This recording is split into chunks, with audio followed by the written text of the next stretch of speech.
Welcome to the Science of Failing Well. We're going to go ahead and begin. First question for everybody on the call. What is something you are good at today that you were once terrible at? And I want to either hear or see some responses from you all. Baking, Joseph, nice. Okay. Saying no, Ashley, that's awesome. Taking criticism, yep, been there. Listening, okay, good. All right. So a follow-up question that's not on the screen is how did you get better at it?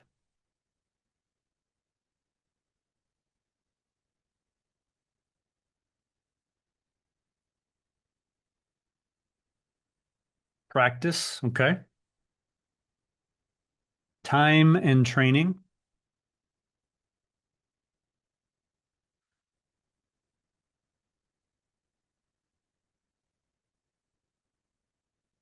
My example that I came up with was I played a lot of sports growing up and loved playing sports. One I never played, even though my mom was really good, was tennis.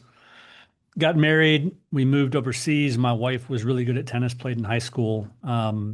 And as my knees got worse, I needed to stop playing basketball. I started to try to take up tennis, and I was terrible, man. I couldn't hit the ball over the net, couldn't get it in the lines, and it was super frustrating. But as you all have said, time and training, practice, um, I slowly improved, but there was a lot of frustrating failures in the process.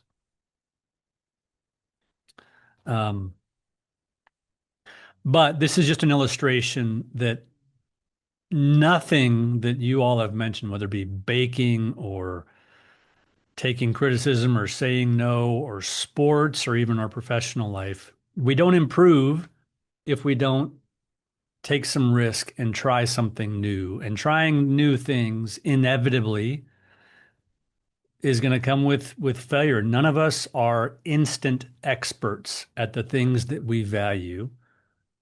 And so we're going to grow in an area that's important to us, we're going to have some failure. It's an essential part of improving in every area of life and work. It's a normal part of learning and development. Research shows that errors are essential for learning. And we know this. This is not earth-shattering stuff, but it's essential for learning. What's interesting as I was reading about this is that the brain learns through prediction, feedback, adjustment, and repetition. So we enter into something new we want to try. Our brain naturally predicts how to have success in that. Then we act, we get immediate feedback. Oh, well, this didn't work. And so the brain then adjusts. Okay, well, that didn't work. Let's try it this way. And then tries it again. And it's a continual process of prediction, feedback, adjustment, and repetition. And the vivid example that came to my mind as I was preparing this webinar was many years ago, gosh, 25 plus years ago. I was in ministry working for a church in Austin. And the first time I got the opportunity to give a sermon on a Sunday morning, I was so nervous, terrified to fail. And so I wrote it out, a decent message, and memorized it, like word for word, memorized it because my bent and my mantra with my kids and with myself is that the antidote to anxiety is preparation. And so I prepared the hell out of this thing and memorized it. And then on that Sunday morning, I got up to give it, and it was awful. I mean, you could tell I was reciting it from memory. There was no feeling in it. If I lost my place, I'd have to pause, kind of look up my eyes and think, oh, that's where I was, and dive back into it. And I bombed. Um, and so it was that prediction of how I can do this, the feedback, people were polite. They didn't say I bombed, but I knew I did. So the feedback I got from myself was that that's not the way to do it. And so I adjusted and kept having opportunities to do this. And I got where I was decent, but it was all through that failure, repetitive failure and adjustment to get to the point where I could do it reasonably well. And eventually I got to where I just needed bullet points and a story or two, and that would guide my delivery of the message. But it was hard. It was hard that first time because it was my home church, a lot of people I knew in the crowd, and to really feel like I failed, it was embarrassing. But I'm thankful that I stuck with it, and something that's a pattern that we all go through, whether it be, if we all learn to walk at one point, and the learning to walk involved lots of falling, lots of skinned knees, lots of bumped heads. Learning to play sports, naturally involves lots of failure. Learning to teach, learning to lead, conduct research, and in relationships. We've all learned in relationships sometimes the hard way what are the best ways to go about it, how to develop friendships, develop relationships. Nobody develops mastery without mistakes.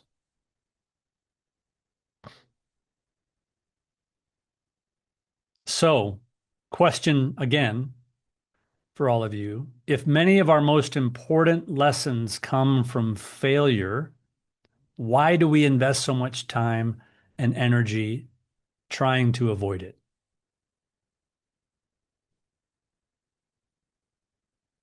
Embarrassment. Yep. What else?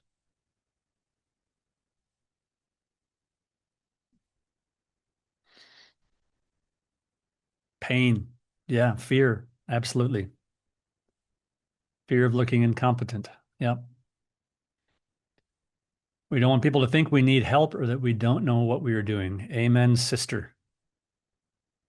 Shelby and my colleague Brandon, who's not on this call, know that I have had extreme difficulty getting comfortable using Zoom for these webinars, and it's super frustrating. If you've been on some of mine before, you've probably seen my notes slides up when I'm presenting, not being able to do the music, forgetting to record. It can be embarrassing, but we press on. But we often try to avoid failure because failure hurts. All right, y'all not seeing that part because failure hurts. See, here's my lack of facility with Zoom. Failure hurts because our brains often interpret it as a threat. So, for much of human history, as we evolved as people and developed as humans, rejection was dangerous because we're social animals. We needed to be together to fight off the threats. Exclusion was dangerous. Loss of status was dangerous. And so our brains evolved to detect danger. But now that we're in the 21st century and, all in a different place, now our brains often treat criticism, rejection, mistakes, and embarrassment as if they were like physical threats, which is a big shift. And so it's natural when we had these real physical threats, generations ago in a different world. Our brain now treats these things that are more emotional and more status focused as the physical threats. Because like some of y'all said in the chat, that our failure threatens our sense of competence, can damage our confidence, can create uncertainty about our future. And when we perceive our competence, reputation, social or professional standing being at risk, we have an emotional response to avoid failure. But as we know, and as we've talked about already, that acting on that fear of failure limits our growth potential. Failure is not an event. Failure is an event. Our identity is not.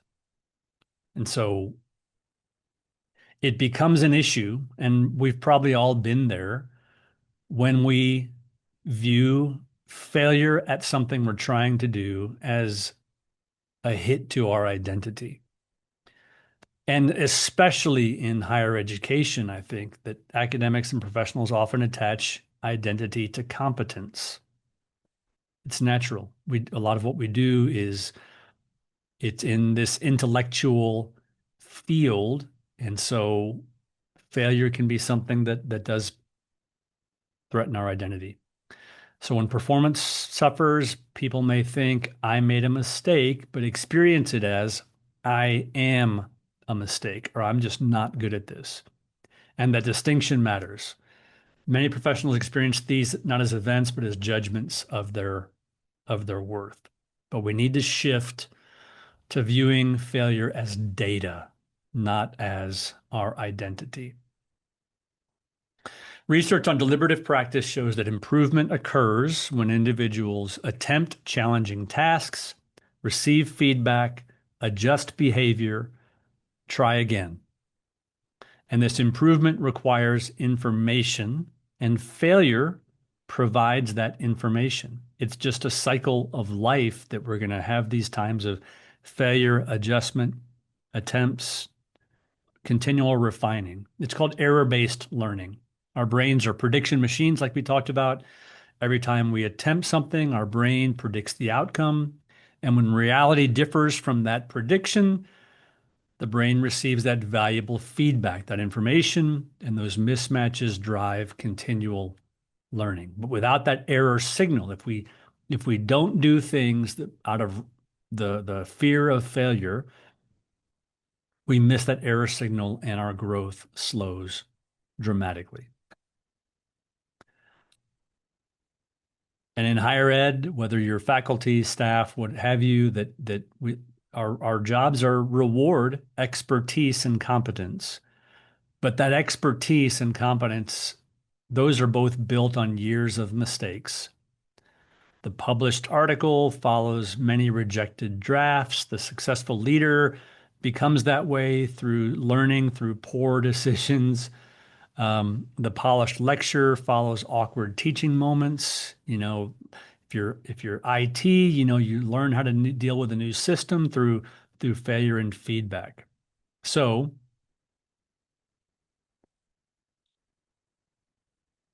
a practical reframe for when we encounter a situation that may lead to failure, or we actually do fail at something. Instead of asking, why did this happen to me? Ask, what is this teaching me?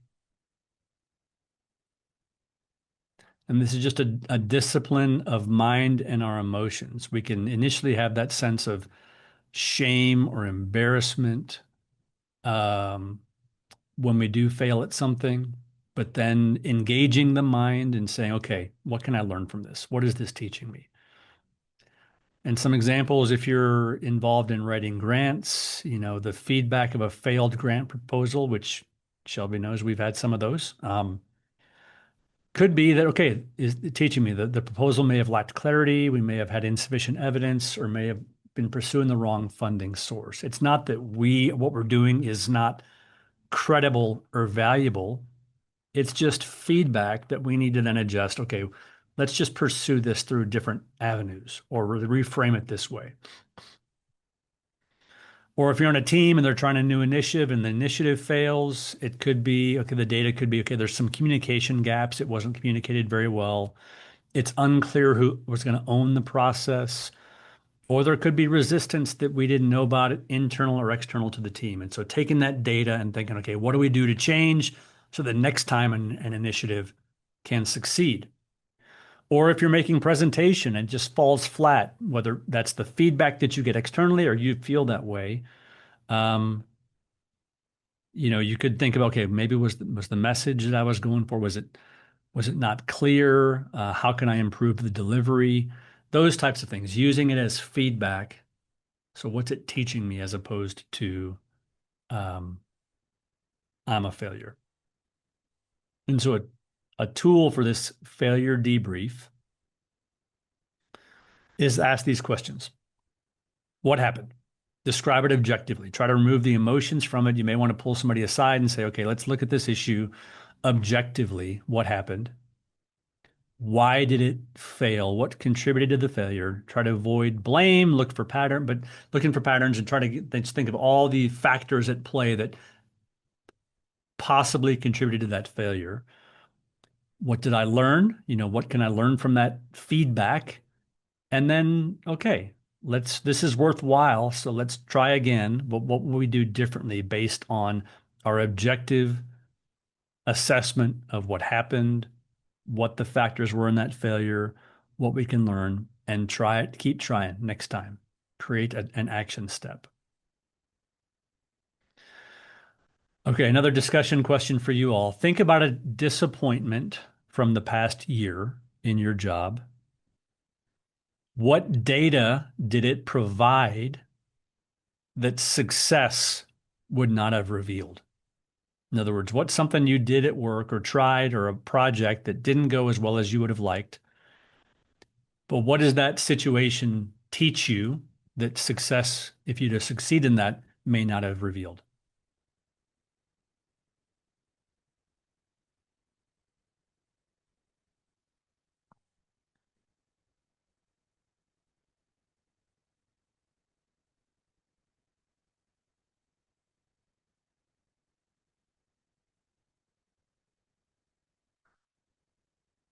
Thoughts, responses,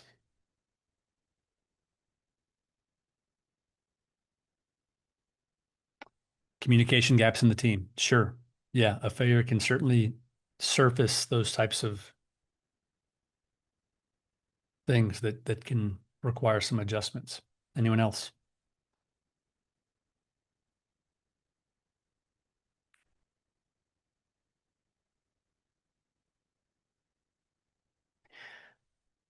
While y'all are thinking and typing, I'll share one that I've shared on some of these webinars before. When I joined the team almost exactly a year ago, Jason Weber's the vice chancellor. Jason's been doing facilitating workshops and leading programs and workshops and trainings for more than 15 years.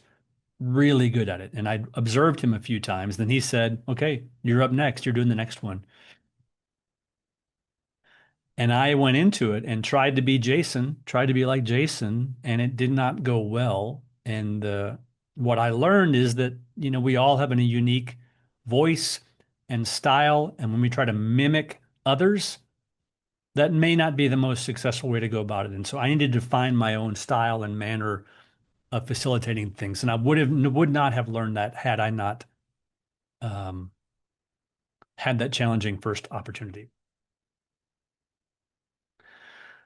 All right, so Shelby says first presentation by herself, was nervous, a lot of ums, was able to keep practicing and teach yourself not to create how to create slides. Yeah, and what works for you, finding your own voice and style, absolutely. And Joseph, multiple people need to know how to do each job. Great, that redundancy, that mutual support, can be something that is revealed by things that don't go as planned. Great, good input.